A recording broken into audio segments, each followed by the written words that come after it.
감사 하나님의 뜻이라는 제목으로 함께 오늘 본문을 가지고 은혜를 나누도록 하겠습니다. 한번 따라해 보시기 바랍니다. 감사 하나님의 뜻. 오늘은 추수감사주일로 우리가 지킵니다. 이제 보통 우리 한국교회에서는 11월 셋째 주에 지키고요. 미국에서는 11월 넷째 주 목요일부터 이제 시작을 합니다. 추수감사주일 그 위크엔드가 거기는 다 이렇게 쉽니다. 우리나라 추석처럼 이렇게 3, 4일을 쉽니다. 그래서 미국 사람들은 크리스마스 때보다 추수감사절을 더 큰 축제라고 이제 생각을 합니다. 왜 그러냐면 크리스마스 그 시즌에는 연말 연시 뭐 이런 것들이 겹쳐가지고 충분하게 가족들하고 보낼 수가 없기 때문에 이 추수감사주일을 그 기간을 우리는 주일만 지키는데 거기는 한 주를 이렇게 지키니까 그래서 좀 더 축제의 기간이다라고 이렇게 생각을 합니다. 추수감사절의 유래는 여러분들 잘 알고 있을 겁니다. 그래서 신앙의 자유를 찾아서 영국에서 그 앵글리칸 처치, 이제 우리나라 말하면 성공회인데 그 앵글리칸 처치에 이렇게 핍박을 받았던 청교도들, 이제 퓨리탄들이죠. 이 핍박을 받고 이제 살다가 신앙의 자유를 찾아서 신대륙으로 이제 와갖고 이제 미국의 플리머스 항구에 이제 도착을 하죠. 이제 거기서 원주민들의 도움을 받아서 이제 첫 번 농사를 잘 짓고 나서 하나님 앞에 이제 감사 예배를 드린 것이 그 기원으로 우리가 이제 알고 있습니다. 그런데 사실 이제 추수감사절은 그 전에도 있었어요. 영국에도 있었고 이제 지금 말하는 땡스기빙 데이는 아니지만 이렇게 곡식을 추수한 다음에 하나님 앞에 이제 감사드리는 예배들은 다 신앙이 있는 곳에서는 다 있었고요. 또 모든 문화들이 그렇게 있었습니다. 구약에도 있습니다. 구약에는 뭐냐면 그걸 수장절이라고 그래요. 또 우리가 잘 알고 있는 것은 초막절이라고 하죠. 수장절. 그래서 가을 거지가 끝나고 나면 이제 하나님 앞에 감사의 예배를 드린 것, 초막절을 말을 합니다. 그것은 이제 구약에서는 그렇게 말을 합니다. 오순절은 이제 봄에 맥주 첫 이삭을 얻어서 그 다음에 50일 지난 다음에 하나님 앞에 이제 감사 예배 드리는 것이 오순절, 맥주절이라고 하고요. 수장절은 이제 가을에 하는 것입니다. 하여튼 이 추수감사절은요. 근데 그때 퓨리탄들이 청교도들이요. 그 한 해 동안 거둔 곡식에 대한 감사만 있는 것은 아니었습니다. 그때까지 인도하여 주신 그 청교도들이 배를 타고 오면서 많은 사람들이 죽었어요. 그리고 그 미국에 와서도 많은 사람들이 죽었어요. 지금은 우리가 미국 가면 뭐 그렇지 않지만 그때는 백신 같은 걸 안 맞았잖아요. 풍토병에도 죽고 굶어도 죽고 막 척박한 땅이기 때문에 어떻게 농사 지을지도 몰라서 죽고 그랬어요. 그래서 그 가을 거지가 그냥 이 결과만 갖고 하나님 앞에 감사하는 것이 아니라 정말 그들에게 남달랐던 거예요. 여기까지 인도하여 주신 하나님 앞에 이렇게 감사를 했던 것입니다. 그래서 이 추수감사절이라는 것은 추수감사절은 결과를 통한 결과만을 바라보고 하는 것이 아니라 결과를 통해서 여기까지 인도하신 하나님을 기억하며 순간순간 나와 함께하여 주셨던 하나님께 감사하는 것이 바로 이 추수감사절입니다. 사실 추수의 결실은요, 모든 것이 다 그래요. 하루아침에 뚝딱 떨어지는 것이 추수가 아니잖아요. 우리나라 절기가 이제 음력 절기는 24절기라고 합니다. 뭐 춘분, 추분, 뭐 우수, 뭐 청명, 뭐 이런 것들이 있지 않습니까? 이게 24개가 있어요. 근데 24절기는 다 뭐하고 관련이 되어 있어요? 농사하고 관련이 다 되어 있습니다. 그러니까 이 절기는요, 이 우리나라 이제 음력 절기는 그래서 계절보다 늘 앞서 있어요. 앞서 있어요. 그래서 여러분 춘분이면 뭐예요? 춘분이 이제 음력으로 2월 4일이에요. 2월 4일. 그때 그래서 춘분 때는 입춘이면 뭐예요? 입춘이 2월 4일이에요. 그 입춘 때 봄이 온다. 봄이 시작이다라는 거잖아요. 그때 겨울로 다 버리고 살아가면 어떻게 감기 걸려요. 음력. 그래서 이제 보통 그 입춘 때 장독 때 깨진다 뭐 이런 소문 그런 속담들이 있어요. 장독을 그냥 막 이제 봄이 왔으니까 다 이제 뭐 다 헤쳐나도 되겠다. 그것이 아니에요. 입춘은 이제 봄이 시작을 알리는 것뿐이에요. 봄이 왔다는 것은 아닙니다. 그래서 농사 짓는 사람들은 입춘 때 하는 일이 있어요. 입춘 때 무슨 일을 하냐면 그때 씨앗을 갖다가 이제 골라냅니다. 이제 날씨가 이제 우수가 지나고 경칩이 지나고 이제 우수가 지나고 뭐 청명이 오고 하면은 그때 이제 씨를 뿌려야 되기 때문에 날씨가 따뜻할 때 준비하는 것이 아니라 그 입춘이 되면 그때 씨를 이제 준비해 놔서 다 골라놔요. 골라놓고 또 하나 하는 것이 뭐냐면 거름 준비를 해놔요. 거름. 지금이야 뭐 거름 사다 뿌리면 되지만 옛날에는 겨우내 우리가 화장실 다녔던 거 그것을 다 모아놔서 그 다음에 그 가을에 떨어졌던 잎사귀들 뭐 이런 것도 있잖아요.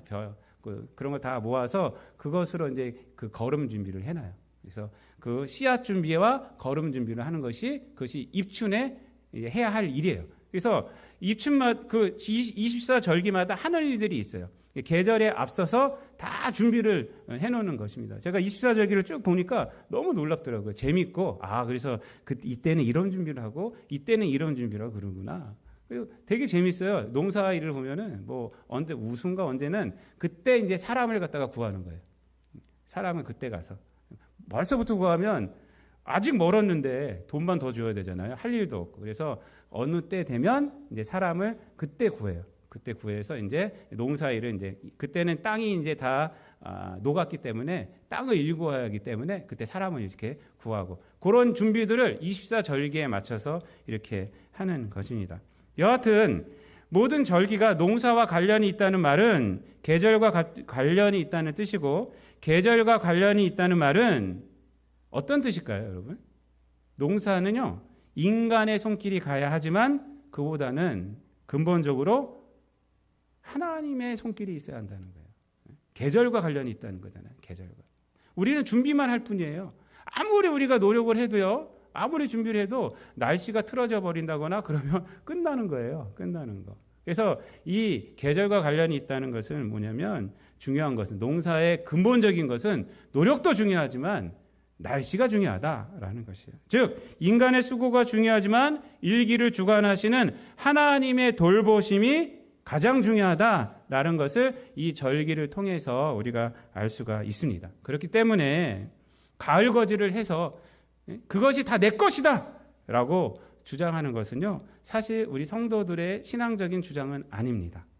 다 이것은 누구 덕분으로 우리가 가진 거예요? 하나님 덕분으로. 하나님께서 돌보아 주셨기 때문에 이 모든 것들이 나에게 올 수가 있었다라는 고백을 하는 거예요. 그래서 결과를 가지고 하나님이 함께하여 주셔서 내가 이 결과를 가질 수 있었습니다 라고 고백하는 것이고, 또 거기서 한 걸음 더 나가서 이것은 모두를 위해서 준 것이다. 나만 위해서 내가 이 결과를 하나님이 주신 것이 아니라 우리 세상 사람들을 위해서 세상 사람들을 섬기라고 주신 것입니다 라고 생각하는 거예요. 이게 바로 추수감사에 우리가 성도들이 해야 할 일입니다. 세상의 감사는 결과론적이에요. 그냥 결과만 좋으면 돼요. 그러나 성도의 감사는 결과론적이 아니라 신앙의 고백이 되는 거예요.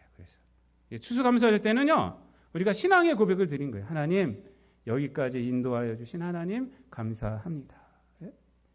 나와 함께하여 주신 하나님 감사합니다. 그래서 이 성도의 이 감사는 결과론적인 것이 아니라 신앙의 고백이 되는 거예요. 그래서 오늘 본문은요, 성경에서 감사에 대한 대표적인 말씀이라고 할 수가 있어요. 근데 특이한 것은 뭐냐면 오늘 본문에 보면은 언제 감사하라고 그래요?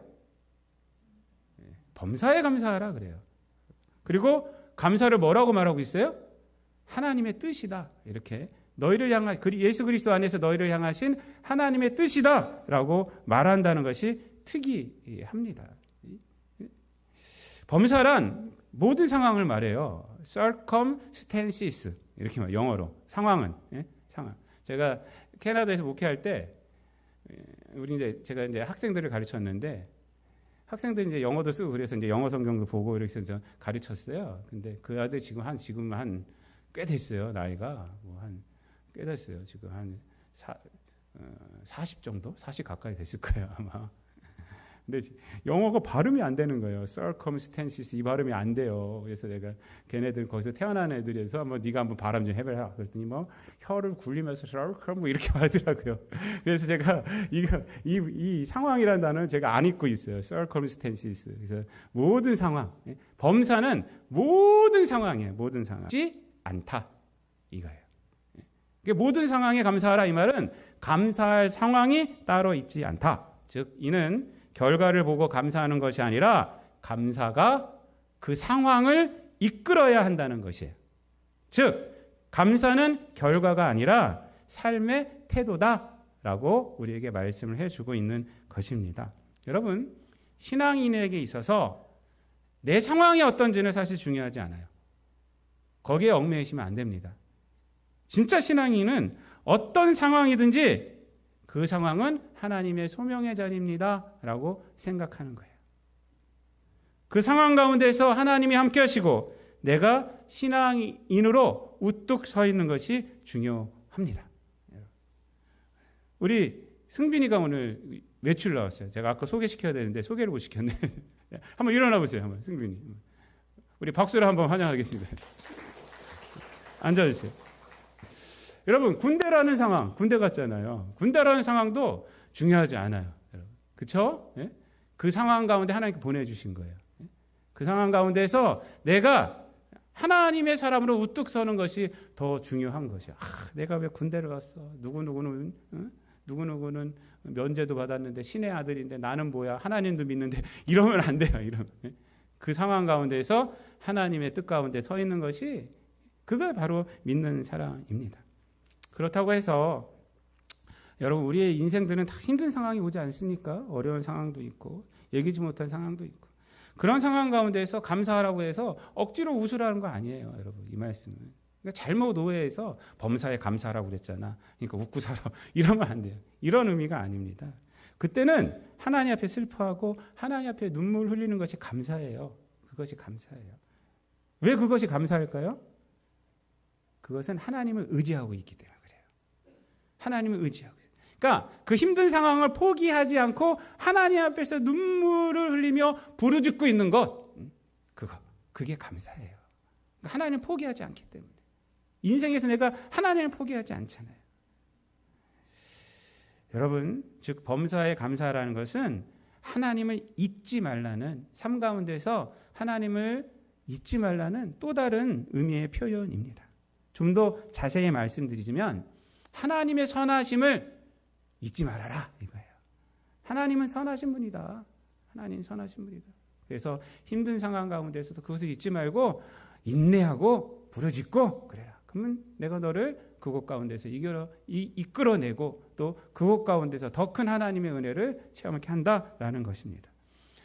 성경에 보면요. 범사에 감사했던 사람들이 많이 있지만 대표적으로 창세기에 요셉이 그렇습니다. 여러분 요셉이 형들에게 팔려서 애굽으로 가서 얼마나 고생을 했어요.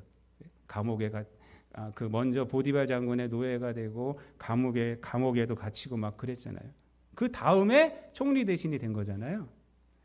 네, 성경을 보면요.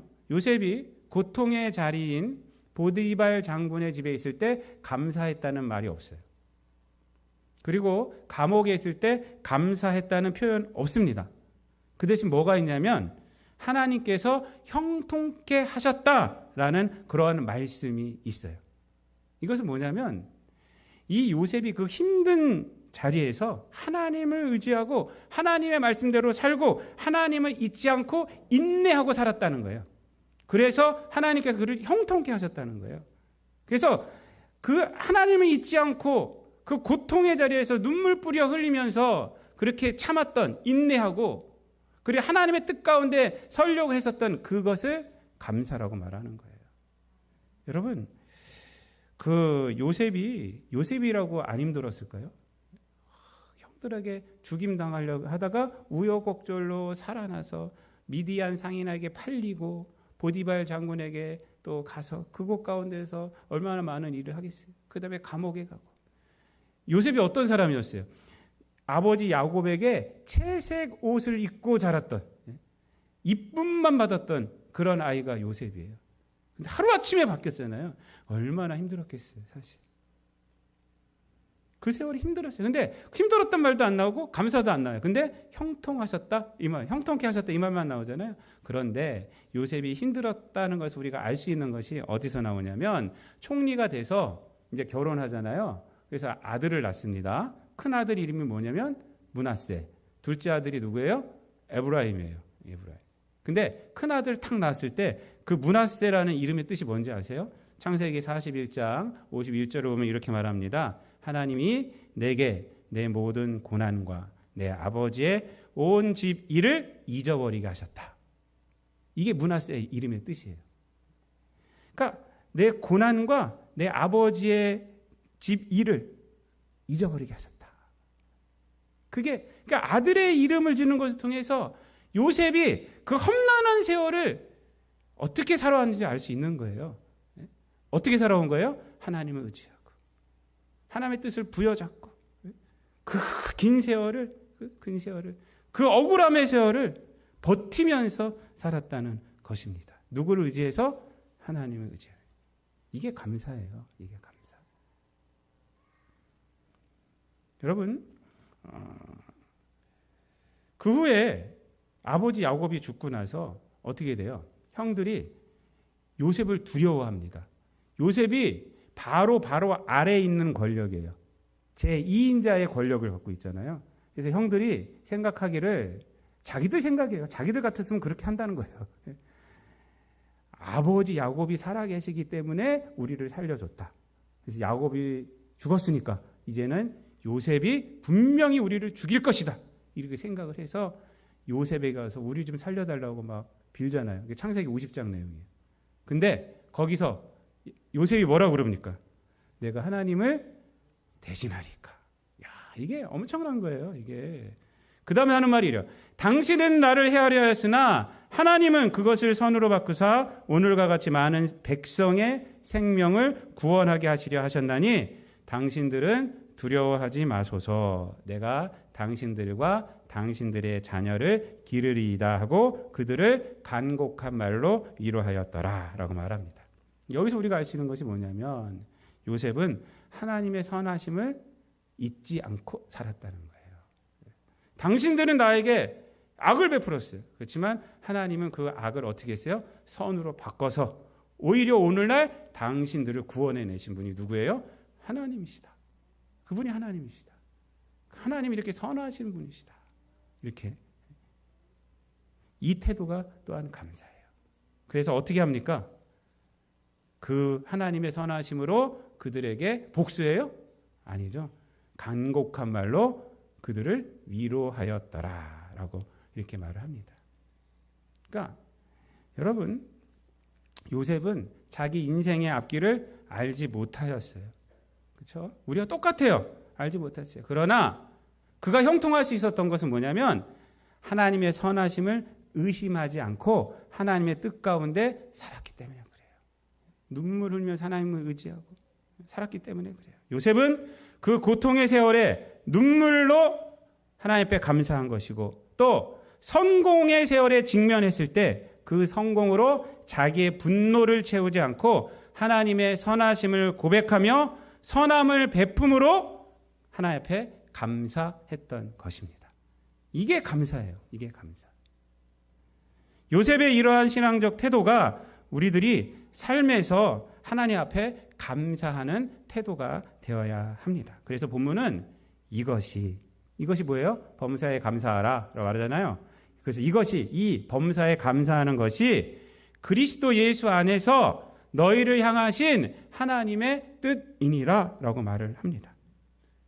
그냥 하나님의 뜻이라고 말하면 되는데 왜 그리스도 예수 안에서 너희를 향하신이라고 이렇게 말씀을 하고 있을까요? 그것은 뭐냐면 바로 하나님은 선하신 분임을 강조하는 거예요. 하나님의 미쁘신 분임을 강조하는 거예요. 여러분, 예수 그리스도가 우리에게 무엇을 의미해요? 구원을 의미하잖아요. 그렇다면 예수 그리스도가 하나님께는 무엇을 의미합니까? 죄인을 사랑하신 하나님의 사랑의 확증을 의미하는 것입니다. 그래서 하나님은 어떤 분이시냐? 그리스도 예수 안에서 우리를 향하신 분이에요. 그리스도 예수를 통해서 우리를 향하신 분이에요. 이 말씀이 우리에게 주는 의미는 모든 인간에게 하나님의 선하심은 이미 충분하다라는 거예요. 이미 충분하다. 예수님을 통해서 하나님의 선하심은 이미 충분해요. 예수님이 누구냐? 하나님의 선하심의 증거예요. 믿습니까? 내일이 잘 돼야지 증거가 아니에요. 내일이 잘 돼야지 하나님의 선하신 분입니다. 이것이 아니에요. 예수님이 하나님이 선하신 분이심을 증거하고 있어요. 증거하고 있어요. 그래서 예수님을 통해서 우리는 범사에 감사할 수 있는 거예요. 범사에. 뭐 일이 아니라 모든 상황 가운데서 감사하는 거예요. 그래서 성도가 감사하며 살아야 할 조건은 이미 충분하다. 이것이 그리스도 예수 안에서 너희를 향하신 하나님 이런 거예요. 하나님. 사도 바울은 로마서 8장 32절에서 이렇게 말합니다. 자기 아들을 아끼지 아니하시고 우리 모든 사람을 위하여 내주신 이가 어찌 그 아들과 함께 모든 것을 우리에게 주시지 아니하겠느냐 이렇게 말해요. 믿습니까? 네? 하나님이 우리 아들을 주셨잖아요. 아낄 게 뭐가 있어요? 그 다음에 오히려 우리를 그 아들을 통해서 어떻게 해주셨어요? 양자 삼아 주셨잖아요. 너희들은 내 아들이다. 너희들은 내 딸이다. 라고 늘 이렇게 말씀하시면서 살아가요. 그래서 이 말씀, 이것은 너희를 향하신 그리스도 예수 안에서 너희를 향하신 하나님의 뜻이니라. 이 말씀은 하나님의 요구사항이 아니라 감사로 살아갈 때 우리에게 하나님의 뜻이 반드시 이루어진다라는 그 말씀을 해주는 거예요. 감사로 살아갈 때 모든 상황 가운데서 하나님 앞에 감사로 맞이하고 감사가 능력이 돼서 서고 그렇게 살아갈 때 하나님의 뜻이 그 상황 가운데서 반드시 이루어진다라는 것을 우리에게 말씀해 주는 겁니다. 여러분, 감사로 살아갈 때 하나님의 능력이 우리의 삶을 돌보아 주십니다.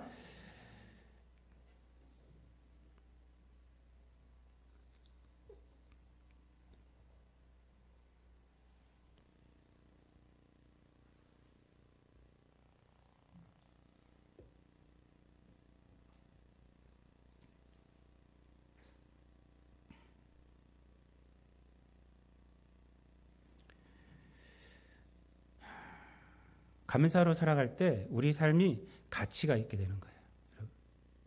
우리가 세상 가운데서 원망과 시비로 살아갈 때는요, 우리 삶이 가치가 없어요. 그런데 우리 살아갈 때 삶이 가치가 있게 됩니다. 가치가 있게 됩니다. 하나님께 됩니다. 하나님이 우리에게 원하시는 것이 없어요. 감사를 원하신다는 것은 뭘까요? 그것은 뭐냐면 선하신 하나님의 뜻이 감사라는 그것을 통해서 우리에게 반드시 나타나게 된다는 거예요. 그거 원하는 조건으로 말하는 것이 아닙니다. 여러분, 어떤 순간 어떤 상황에도 오직 예수 그리스도를 주신 선하신 하나님 믿고 세상을 살아가라. 그렇게 감사의 태도로 살아갈 때 우리 성도의 삶에는 하나님의 은총이 이렇게 넘칠 것이라는 것입니다. 사랑하는 성도 여러분, 말씀을 마치겠습니다. 하나님은 우리에게 성실하셔서 우리를 예수 그리스도로 구원하여 주셨습니다. 그리고 여기까지 인도해 주셨어요. 그 예수 그리스도는 우리가 하나님 앞에 범사에 감사할 수 있는 증거가 되고 이유가 되는 것입니다. 여러분 누구나 인생에 그림자가 다 있어요. 이 그림자를 없앨 수 있는 사람이 어디 있어요? 이 땅에 살아갈 때는요, 그림자 없이 살아가지 못합니다. 우리가 천국에 가면 그림자가 없을 거예요. 왜냐하면 천국에 가면은 하나님의 그 영광과 예수님의 은혜가 너무나도 빛이 발해서 달과 해의 비침이 쓸 데가 없다 그러잖아요. 그래서 아마 그때는 그림자가 없지 않나 생각해요. 그러나 이 세상 살아갈 때는 누구나 크고 작은 그러한 그림자가 있습니다. 그런데 태양을 바라보고 서면 그림자가 어디 생긴지 아세요? 내 뒤로 생겨요. 내 뒤로. 그러니까 그림자의 영향을 안 받고 나아갈 수가 있어요. 그런데 태양을 등지고 서면 어떻게 돼요? 그림자가 내 앞에 있는 거예요. 그렇죠? 네? 그림자는 없어지지 않으니까 등지고 서면 내 앞에 있어요. 그래서 그림자 갖고 그림자 앞으로 늘 살아가는 거예요. 네?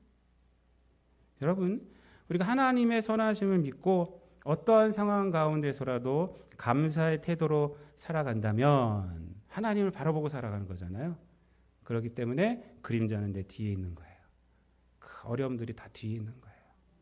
그런데 하나님을 등지고 살아가. 뭐 어려우면은 막 원망과 시비하고 세상 사람과 똑같이 뭐 세상으로 나가고 세상 방법부터 구하고 뭐 기도하지도 않고 뭐 하나님 세상 사람 다 원망 하나님 원망하고 이렇게 살면 어떻게 돼요? 그림자를 앞에 두고 어두움으로 살아가는 것 뿐입니다. 여러분 그림자를 앞에 두고 살아가는 삶이 아니라 요새처럼 하나님의 선하심을 바라보고 하나님의 뜻 가운데 서서 그림자를 뒤에 두고 또 살아가는 그래서 감사함으로 늘 능력 있게 가치 있게 이 땅 가운데 살아가는 저와 여러분 되시기를 우리 주님 예수 그리스도의 이름으로 축원드립니다. 기도하겠습니다.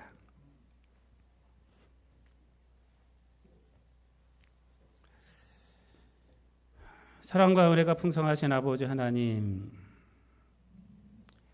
우리를 사랑하여 주셔서 이 땅에 예수님 보내주셨고 또한 성령님 보내주셔서 이 땅 가운데에서 예수 그리스도의 보혈의 은혜가 능력이 되게 하시고 또한 성령님을 의지하며 살아감으로 여러 가지 힘든 상황도 말 못할 고민도 우리가 하나님의 능력 가운데서 우리가 살아갈 수 있도록 하여 주심을 감사를 드립니다. 우리 모든 성도들 어떤 상황 가운데 있든지 간에 아버지 하나님 감사함으로 나가게 하여 주옵소서.